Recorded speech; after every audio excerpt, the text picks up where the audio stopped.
In 1945, at the end of World War II, there were 198,000 registered motorcycles in the United States. That is the entire country. 198,000 machines. By 1960, that number had grown to 575,000. Still modest. Still a notch. Then something happened that the motorcycle industry had never seen before and has never quite seen since. Between 1960 and 1965, 5 years, the number of registered motorcycles in America surged from 575,000 to 1,382,000. It more than doubled. By 1971, it had surpassed 3 million.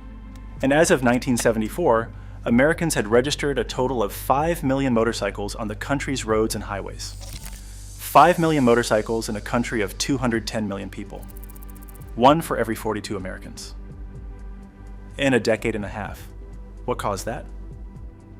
Several things happened at once, and understanding all of them is the only way to understand what the 1970s motorcycle culture actually was, because the culture that formed around those 5 million bikes was shaped directly by who was buying them and why.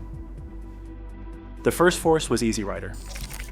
The 1969 film starring Peter Fonda and Dennis Hopper did something no motorcycle manufacturer's advertising campaign had ever accomplished. It made the motorcycle into a symbol of freedom that reached people who had never considered owning one. The Captain America chopper, long forks, raked frame, stars, and stripes paint became the most recognized motorcycle image in American history within weeks of the film's release. Demand for choppers specifically exploded. Custom builders who had been working out of garages for small local clienteles suddenly had national reputations and waiting lists. The second force was Honda's You Meet the Nicest People campaign, which had run through the 1960s and succeeded in stripping the outlaw stigma from motorcycles for a mainstream middle-class audience. By 1970, the cultural message had bifurcated. Riding was simultaneously outlaw freedom and wholesome transportation, and somehow both messages were pulling people in. The third force was the most important one for understanding the culture that formed. They were coming home from Vietnam. Between 1964 and 1973, approximately 2.7 million Americans served in Vietnam. They came home in waves. And unlike the World War II generation, which came home to parades and the GI Bill in a country that called them heroes, the Vietnam veterans came home to something that was, and I want to say this carefully and accurately, deeply complicated. Some came home to indifference. Some came home to outright hostility. Many came home to a country that did not know what to do with them and was not particularly interested in figuring it out. The 1973 recession hit the same year the last troops came home. Jobs were scarce. The skills they had spent years developing were not exactly in demand in a peacetime economy. And many of these men, young, disciplined, trained for high-stress environments, looking for something that made sense in a world that did not, found motorcycles. The Vietnam vet's MC would later put it in a single sentence that I think is one of the most honest descriptions of that moment in American history. They said, "We went away as patriots and returned as outlaws." The motorcycle did not cause that transformation, but it absorbed it. The machine became the place where men who felt rejected by their own country could still build something, belong to something, and move through a landscape on their own terms. To understand the 1970s motorcycle culture, you have to understand what the machines actually were. Because the relationship between rider and machine in that era was completely different from what it is today. And the difference is not about quality. The difference is about what the machine demanded of you. The dominant American motorcycle of the 1970s was the Harley-Davidson, specifically the shovelhead V-twin that powered everything from the Sportster to the Electra Glide. The shovelhead had been in production since 1966, and it was, by the standards of the era, a powerful and characterful engine that rewarded riders who understood it and punished those who did not. The 1970 Harley-Davidson FLH Electra Glide sold for somewhere between $2,500 and $2,900 new. The Sportster was around $2,000. A factory worker in a manufacturing job earning the median industrial wage of roughly $7,500 per year in 1970 could buy a new Sportster for about 3 months of gross income. A new Harley was genuinely attainable for a working-class rider who chose to prioritize it. Now here's the part of the Harley story in the 1970s that the official brand history tends to gloss over, and I personally think deserves to be stated clearly. In 1969, the founding family sold Harley-Davidson to American Machine and Foundry, AMF, a company whose primary expertise was bowling equipment. AMF was not wrong to see that the motorcycle market was exploding. They invested capital that Harley-Davidson needed. But what they did with the production line was, depending on who you ask, either necessary for survival or nearly fatal to the brand. AMF pushed Harley's factories to double their output. Production doubled. Quality control did not keep pace. The result was that as many as 30% of the vehicles coming off the assembly line were incomplete. Workers went on strike, a 100-day strike, unhappy with management decisions that they felt were destroying the product they built with pride. Dealers received bikes that were not fully assembled and sometimes had to complete the work themselves on the showroom floor. Riders bought new Harleys and immediately started fixing things that should not have needed fixing. The nicknames that attach themselves to AMF-era Harleys tell you everything about what riders thought. Hardly drivable, Hardly Abelson, Hogley Ferguson. Harley's market share in the super heavyweight category had been 80% in 1969. By 1979, it was 20%. The Japanese manufacturers had moved in while Harley was building bikes that leaked oil and stalled. But here's the thing about that story that gets missed every time it is told as a simple corporate failure narrative. The riders who bought those AMF Harleys and dealt with the problems, they fixed them. They learned every system. They developed deep diagnostic knowledge from necessity. They built relationships with independent mechanics who knew the shovel head the way a surgeon knows an anatomy. And many of those riders will tell you today that owning an imperfect machine that demanded your attention was a better education in motorcycles than owning a perfect one would have been. The Japanese machines told a completely different story. In 1969, Honda released the CB750, the first true superbike, and it was faster, smoother, and more reliable than anything Harley was building. In 1972, Kawasaki released the Z1 900cc inline 4, which embarrassed the American machines in every performance metric. Honda, Yamaha, Suzuki, and Kawasaki were offering better engineered, more efficient, lower cost motorcycles throughout the 1970s, and riders who did not have brand loyalty to Harley were buying them without hesitation. The result was a 1970s motorcycle landscape that was genuinely diverse in a way that American motorcycle culture has not been since. You had Harley loyalists who would ride nothing else and could fix anything on the machine by hand. You had Japanese bike riders who chose their machines for performance and reliability. You had custom builders working across both platforms. And you had somewhere in the neighborhood of 5 million registered motorcycles on American roads. By the middle of the decade, the highest per capita motorcycle ownership in American history. The image of the 1970s motorcycle culture that the industry would like you to have is the factory product, the showroom floor, the advertised machine. That image is almost entirely false. The culture was built in garages. It was built by men with no formal training and no backing who figured things out because figuring things out was the only option available to them. And a few of those men became so good at what they did in those garages that their work defined what American motorcycles look like for generations. Arlen Ness is the most important figure in that story, and I personally think he is one of the most underappreciated Americans in the history of manufacturing. Not motorcycle manufacturing, manufacturing. Because what Ness did was not just build beautiful motorcycles, he built an entire industry around the idea that production machines were starting points, not finished products. Ness grew up in San Lorenzo, California. He worked as a pin setter at a bowling alley and later as a postal worker and furniture mover. He played semi-professional bowling and used his tournament earnings to buy his first motorcycle in 1963, a 1947 Harley-Davidson Knucklehead for $300. He took it to his home garage in San Leandro and started customizing it. He had no formal training. He had a spray gun and a vision. The first customized Ness bike won awards at motorcycle shows. Riders started asking him to work on their bikes. By the early 1970s, his business had grown enough that he moved from his home garage to a storefront on East 14th Street in San Leandro. He was now a professional builder.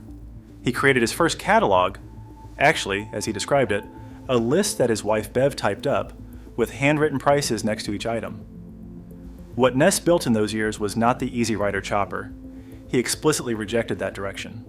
The Easy Rider aesthetic was tall, high handlebars reaching for the sky, extended forks pushing the front wheel far out in front, sissy bars climbing above the rider's head. Ness went the opposite direction. He pioneered what became known as the digger style, or lowrider chopper, frames slammed to the ground, goose-necked steering heads, flat handlebars, minimal seat, angular fuel tank following the frame line. He was drawing from California's drag racing scene rather than the chopper counterculture. The result was machines that looked like they were going fast standing still. Every major custom builder after Ness was either building on what he established or consciously reacting against it. He had done, from a bowling alley paycheck and a home garage, what no corporation with a design department and an engineering team had managed to do. He created a genuinely new American aesthetic for the motorcycle. The builders who worked outside the coasts had their own sensibilities. In the Northeast, custom builders adapted the chopper form for an environment that was not the open California highway. Indian Larry, who would come to wider fame later but whose roots were in the 1970s New York scene, pioneered what you might call the urban survival chopper. Narrow enough to split gridlock traffic, low enough to navigate tight spaces, loud enough to announce its presence to drivers who were not looking. These were not show bikes, they were tools. In the Midwest, in shops scattered across manufacturing towns where skilled metal workers and machinists had the background to do precision fabrication, custom building had a different character again. More engineering, less art. Machines built to a standard of function that the California aesthetic sometimes sacrificed. The common thread across all of it was that the people building these motorcycles had skin in the game that went beyond money. They were building their identities. The machine was the statement about who you were, where you came from, what you believed, what you were willing to work for. No two bikes were the same because no two builders were the same. That diversity of expression, that organic development of a culture from the ground up, is what was lost when the industry consolidated. When the custom motorcycle became a factory offering, when you could buy a custom look from a showroom, something that had required years of skill and vision to produce became something you could have for a lease payment. The word club has accumulated so much mythology, positive and negative, that it is almost impossible to use accurately. So let me be precise about what the 1970s motorcycle club landscape actually looked like, because it was considerably more complicated than either the romanticized version or the criminal organization version that tend to dominate the storytelling. The outlaw club world was real and was not romantic. The Hells Angels had patched over the Aliens chapter in New York City in December 1969. And by the mid-1970s, the New York chapter had become one of the club's largest and most powerful in the country. What had started as post-war rebels on motorcycles had, by the 1970s, evolved into something considerably darker. Organizations involved in drug distribution, contract violence, and territorial warfare with rival clubs.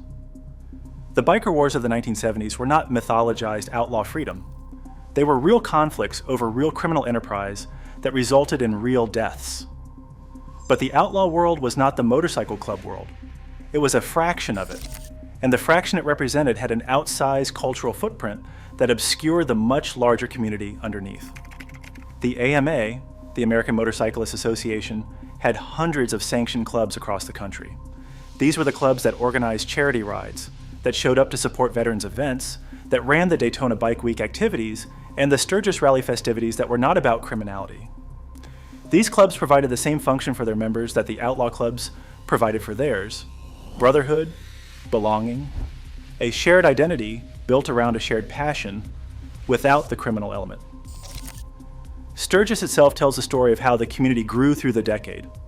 In 1970, the rally drew 3,000 riders. 3,000. By 1975, it had expanded to a 7-day event and was drawing tens of thousands. By the end of the decade, 30,000 riders per year were making the journey to the Black Hills of South Dakota. What had been a regional racing event, organized by the Jack Pine Gypsies Motorcycle Club, was becoming a national pilgrimage, a place where riders from every region and every background showed up and recognized each other as part of the same culture. That recognition, the nod between riders on the road, the unspoken acknowledgement that you are part of something, was the social fabric of the 1970s motorcycle culture. It required nothing from you beyond showing up on a bike. No brand loyalty required, no club affiliation required, no particular level of wealth or status required. You rode. You were part of it. The Vietnam veterans who flooded into motorcycle culture after 1973 brought something specific with them that changed the community's character. They had operational discipline, the ability to execute, to plan, to look after the people next to them under pressure. Clubs built around veteran membership ran with a structure and a seriousness that purely recreational clubs sometimes lacked. The Rolling Thunder event, which would eventually become one of the largest veteran gatherings in American history, had its spiritual roots in this period. Veterans who felt invisible to the country that had sent them to war, finding visibility and voice through the culture of riding. I personally think the Vietnam veteran motorcycle community is the most important and least understood chapter of the 1970s American motorcycle history. These were men who came home carrying something they could not fully explain to anyone who had not been there. The motorcycle gave them something to do with it. The road gave them somewhere to put it. The club gave them people who did not need it explained. By the mid-1970s, the motorcycle community had 5 million registered bikes and real political weight for the first time in its history. And the political fight that erupted in this period set the template for every regulatory battle in motorcycle culture that has happened since. In 1966, Congress passed the Highway Safety Act, which included provisions that could effectively require states to mandate helmet use as a condition of receiving federal highway funding. By the early 1970s, 47 states had enacted mandatory helmet laws under this pressure. The rider response was organized and fierce. This was not a fringe campaign. This was a mainstream motorcycle community, millions of riders, not thousands, mobilizing against a law that many saw as the first major encroachment of the government into a decision that should belong to the individual rider. The argument was simple. The risk of riding without a helmet falls on the rider. No one else is endangered by my uncovered head. The government's interest in my personal safety does not override my personal liberty. The political pressure worked. In 1976, Congress removed the financial penalty on states that did not enforce helmet laws. Within 2 years, 28 states had repealed their mandatory helmet requirements. It was one of the most successful grassroots political campaigns in motorcycle history, and it was run by riders who organized through their clubs, their rallies, and their shared understanding that what happened in one state would eventually reach theirs. I am not going to tell you whether mandatory helmet laws are right or wrong. I personally wear a helmet every time I ride, and I have for years. But the political fight over helmets in the 1970s matters to this story because it demonstrated something about the motorcycle community that is often overlooked. When the community was genuinely united around a shared interest, not divided by brand loyalty, not fragmented by marketing positioning, not sorted into demographic categories by the industry, it was capable of winning. The oil crisis of 1973 added another dimension to the motorcycle's cultural and practical position in America. When OPEC cut oil production and gas lines formed at stations across the country, suddenly the motorcycle's fuel efficiency became a serious practical consideration for people who had previously thought of it purely as a lifestyle choice. A Honda CB750 that could travel 50 miles on a gallon of gas was not just a freedom machine, it was a sensible response to a crisis that nobody had seen coming. Motorcycle registrations, which had already been climbing through the late 1960s and early 1970s, got another push from the oil crisis. People who had not previously thought about riding started thinking about it. The 5 million registration number by 1974 reflects both the cultural momentum from Easy Rider and the practical calculation of fuel costs that the oil crisis introduced. By the late 1970s, something was changing. It did not announce itself. There was no single moment. But the culture that had built itself from the ground up over the course of a decade was beginning to calcify in ways that would eventually hollow it out. The Japanese manufacturers had created something the custom builders had not fully anticipated, the universal Japanese motorcycle. Honda, Yamaha, Kawasaki, and Suzuki were producing reliable, affordable, comfortable machines that required almost no maintenance knowledge from their riders. The CB750, the Z1, the GS750, these were not demanding machines. They did not need to be understood. They needed to be ridden. And that was genuinely appealing to a rider who wanted transportation rather than a project. The problem was not that those machines existed. The problem was what their dominance began to do to the relationship between rider and machine across the whole culture. When the average rider no longer needed to understand how the engine worked to keep it running, the average rider stopped learning. The deep mechanical knowledge that had characterized the working-class motorcycle community, the ability to diagnose by sound, to fabricate a part when the OEM part was unavailable, to solve a problem on the side of the road with what you had in your pocket, began to erode. Harley-Davidson's response to Japanese competition through the late 1970s was to lean harder into identity rather than engineering. You were not buying a Harley for its performance numbers, you were buying it for what it meant. That repositioning would eventually save the company after the 1981 management buyout from AMF and the extraordinary turnaround that followed, but it also completed the transformation of the Harley from working-class machine to something else. Something that cost more, required less mechanical engagement from its rider, and carried an increasingly expensive set of cultural associations that made it aspirational rather than accessible. A new 1976 Electra Glide was $3,375. Adjusted for real wage growth, that bike was still attainable for a working man who prioritized it. But the trajectory of Harley pricing from that point forward would take the flagship of American motorcycle manufacturing further and further from the working-class rider who had been its natural constituency. The chopper era burned itself out around this time as well. The extreme machines that had defined the visual language of early 1970s motorcycle culture. Forks stretched to impossible lengths. Frames raked at angles that made handling genuinely difficult. Sissy bars reaching skyward had pushed the form as far as it could reasonably go. Riders who had been building for expression were ready for machines that were also actually practical. Disc brakes, electric starters, suspension that worked. The visual extremism of the early chopper era gave way to machines that were still custom, still individual, but were also rideable on a long highway day without your wrists aching. The custom builders who survived that transition were the ones who understood that the style had to serve the rider, not just make a statement. Arlen Ness understood this. His digger style had never sacrificed rideability for visual drama the way the extreme choppers had. The builders who had built purely for shock value found that shock value has a short shelf life. By 1980, when 40,000 riders arrived in Sturgis, a number that would have been unimaginable at the start of the decade, the rally was beginning to look less like a gathering of riders and more like an event. The vendors were multiplying. The entertainment was becoming a reason to attend in itself. The motorcycle was still there, still the central object, but it was sharing the stage with things that had nothing to do with riding. That is not a complaint.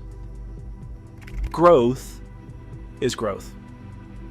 But something in the texture of the community changed when it became large enough to be a market rather than just a culture. When the brands recognized that riders were a demographic with money to spend, the riders stopped being the people who built the culture and started being the people the culture was being built for